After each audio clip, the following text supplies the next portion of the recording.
por se çfarë do ndodhi në 8 janar, do marrim vesh tani. Unë kam në lidhje Skype zotin Genz Deromemaj, antar i Komisionit të Rithemelimit. Zotë Deromemaj, faleminderit që u bashkuat. Besoj i pa do pamje të sjella nga kolegu Bekim Bici. Një koment për ato rrethim Partisë Demokratike?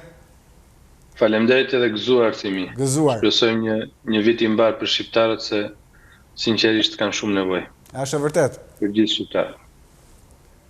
Ç'mund të them nga pamjet isha duke ju ndjekur bunkerizim.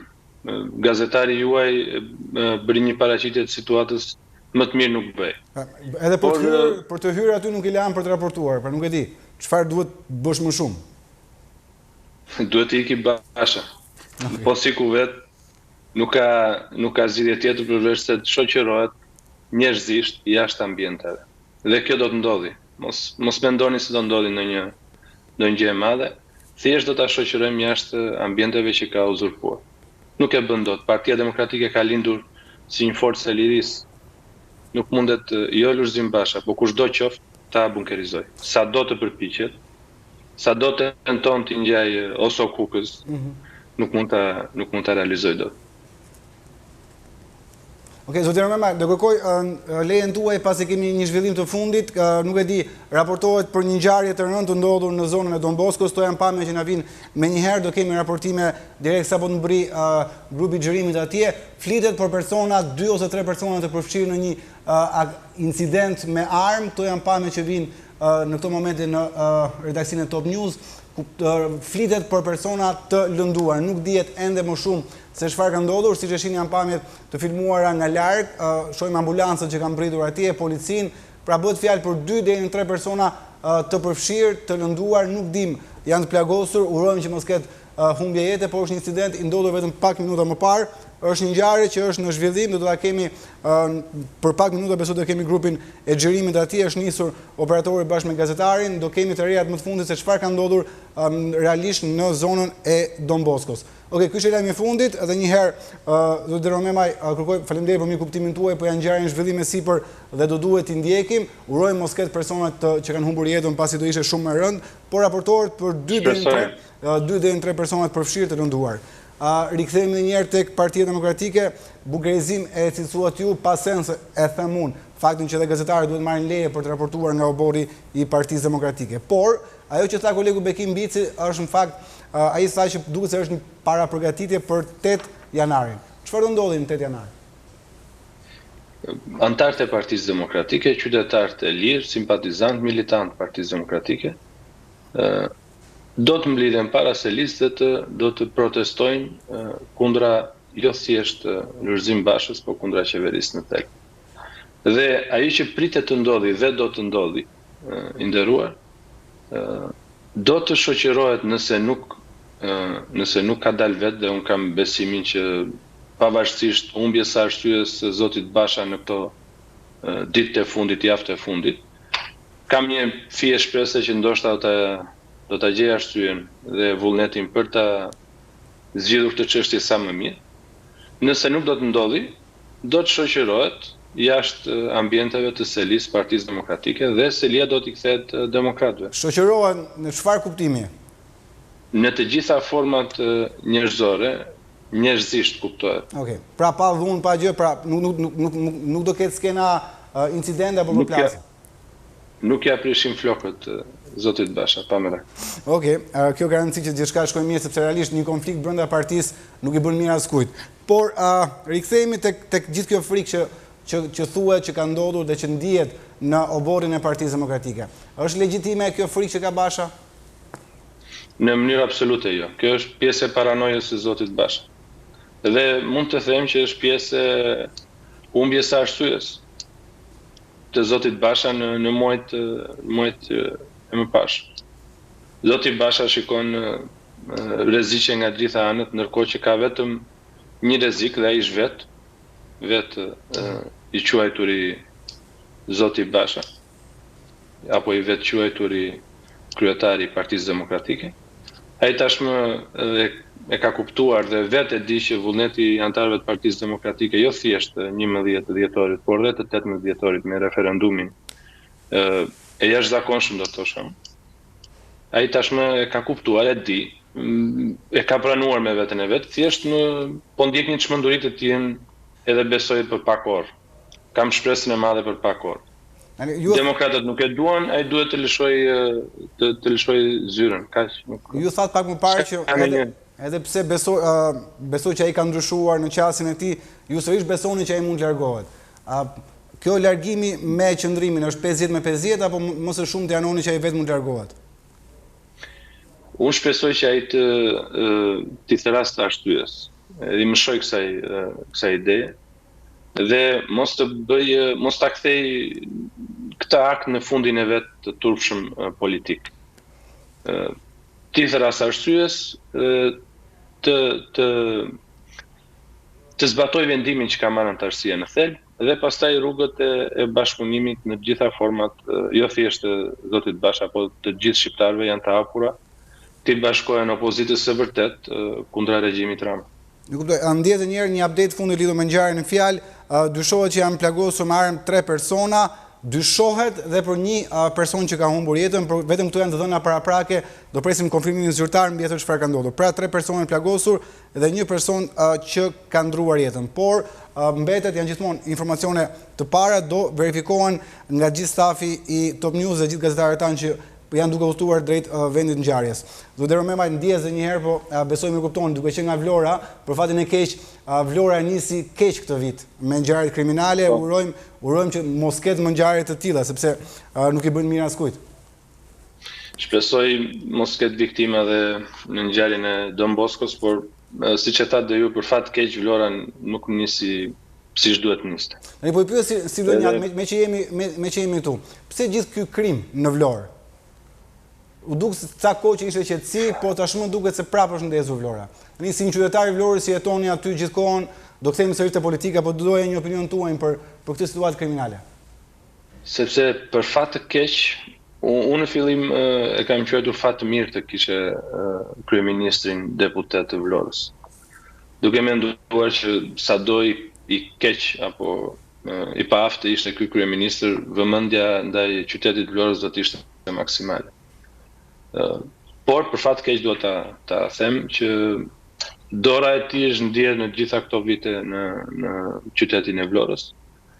Dhe siç e dini, kanabizimi i Shqipërisë dhe sidomos i Vlorës dhe jugut Vlorës, i cili në sytë e zotit Rama nuk u pa kurrë, gjithmonë është mohuar, solli pasoja mbas 2016 dhe vazhdon të sjellë pasoja. Të gjitha këto ju i dini shumë mirë, si gazetar i vjetër, që këto janë pasoja të betejave apo të luftrave të grupimeve të organizuara kriminale, pa dashur të aludoj për ngjarjen e fundit, por kryesisht janë ngjarje kriminale të nisura apo si pasojë e disa bizneseve kriminale që në thelb kanë drogën në qytetin e Vlorës. Dhe për fat keq, vlonjatët vazhdojnë ta vuajnë këto pasojë. Dhe besoj gjithë shqiptarët nga do që janë. Urojmë që të kthehet normaliteti sa më shpejt. Rikthehemi një herë tek politika, zoti Romemaj. Mbas datës 8, çfarë do ndodhi në Selin Blu? Pra, hyt e morët Selin, u largua Basha. Çfarë do ndodhi deri në datën 22 mars? Atëre, siç e dini, kuvendi datës 11 ka lënë disa detyra për komisionin e përkohshëm të rithemelimit të Partisë Demokratike. Dhe mbas datës 8, duke filluar nga data 9 në vazhdim, komisioni do të merret konkretisht me zbatimin e këtyre detyrave të mandatuara nga kuvendi dhe në thelb nga anëtarët e Partisë Demokratike. Pra përgatitja për zgjedhje që do të thotë një strukturim ose ristrukturim ose rivitalizim i strukturave duke filluar nga baza, nga antarësia dhe deri në nivelin më të lartë që është zgjedhja e anëtarëve të Partisë Demokratike të kryetarit të ri të PD-s. Besoni që kjo do përfundoj gjithë kjo procedurë deri përpara datës 22 mars, pra janë afate deadline-in që keni vendosur ju? Ky nuk është thjesht një shpresë, ky është detyrim, duhet përfundoj dhe kaq. Kuptohet që Partia Demokratike ka burimet e nevojshme njerëzore për të realizuar të gjitha këto procese. Nuk janë procese që kryen nga 29 anëtar të komisionit, thjesht nga ata, por grupe pune të strukturuara partijake në çdo deg të Partisë Demokratike në Shqipëri. Por qëndrojmë të kjo, atëherë, e zëmë se Basha nuk pranon të largohet dhe do vjoj qëndroj në seli dhe gjithçka do kalojnë në gjykat. Sa dëm dhe si mund përkthejt e gjithë kjo situatë që do krijohet rreth Partisë Demokratike me probleme gjyqësore, me një palë që nuk e lëshon zyre, me një palë që kërkon ta marrë, si mund të duket Partia Demokratike në sytë e qytetarëve atyre gri? Si fillim, mund të tentoj zoti Basha, por nuk do t'ja arri. Këtë u asiguroj. Kjo lëvizje tashmë e mandatuar dhe nga antarësia sipas proceseve të mëparshme të vitit kaluar, nuk mund të ndalet në drejtin e vet për të rikthyer Partinë Demokratike antarësisë edhe në thelb për të rikthyer opozitën e vërtet në vend.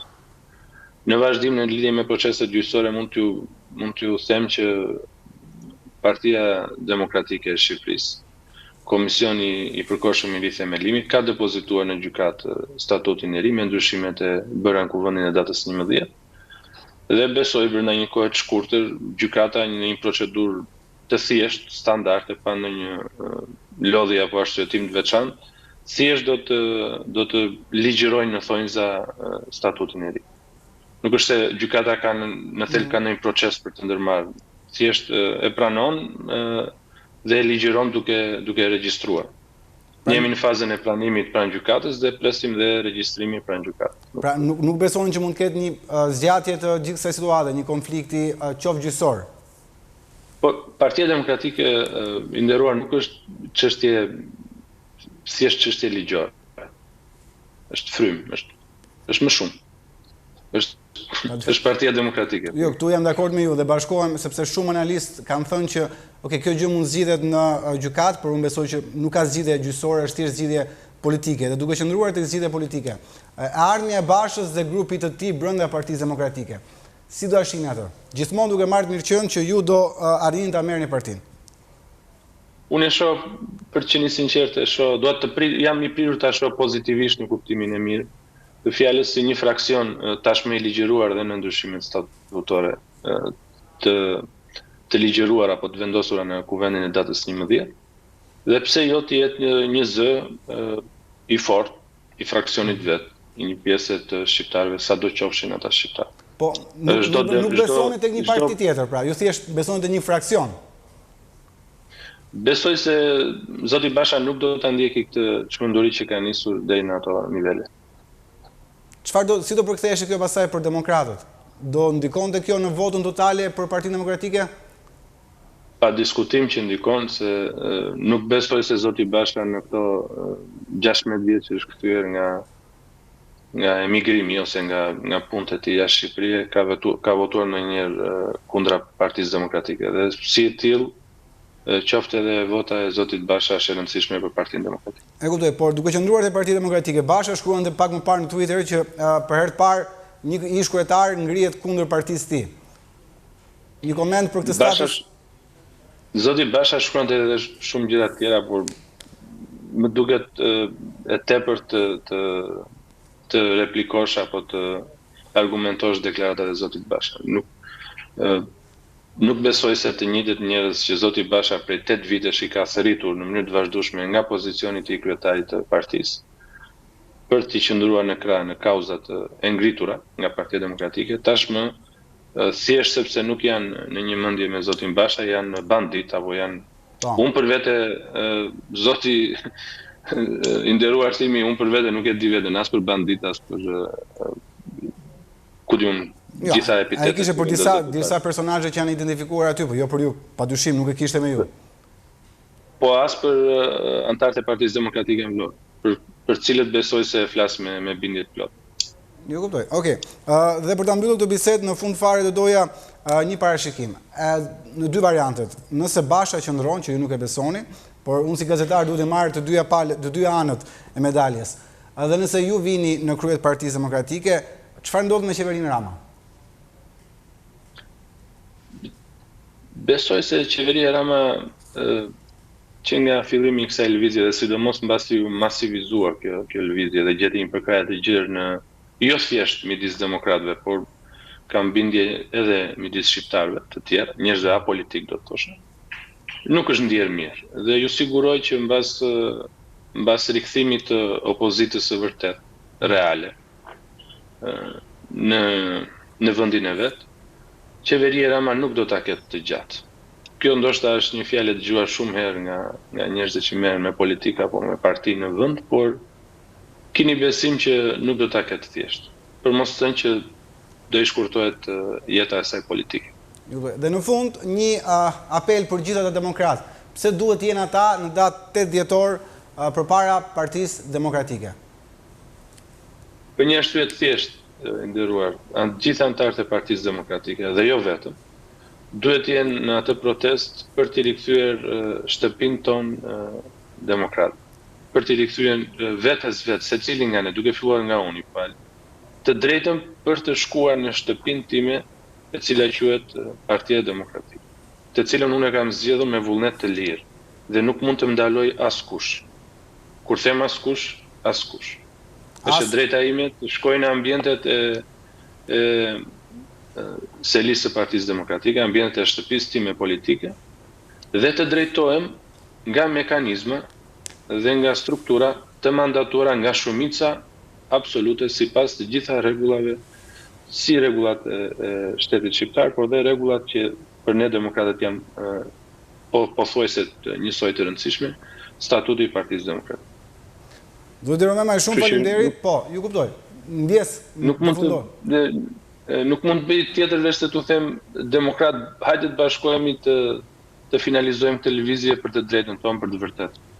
Shumë faleminderit edhe një herë, uroj që gjithçka të shkojë mirë ditën e shtunë dhe mos ketë incidente sepse nuk i shërben askujt. Ja them edhe një herë dhe do ta përsëris, një Parti Demokratike me incidente dhe ndarë në këtë formë nuk i shërben askujt. Faleminderit edhe një herë dhe një vit të mbarë.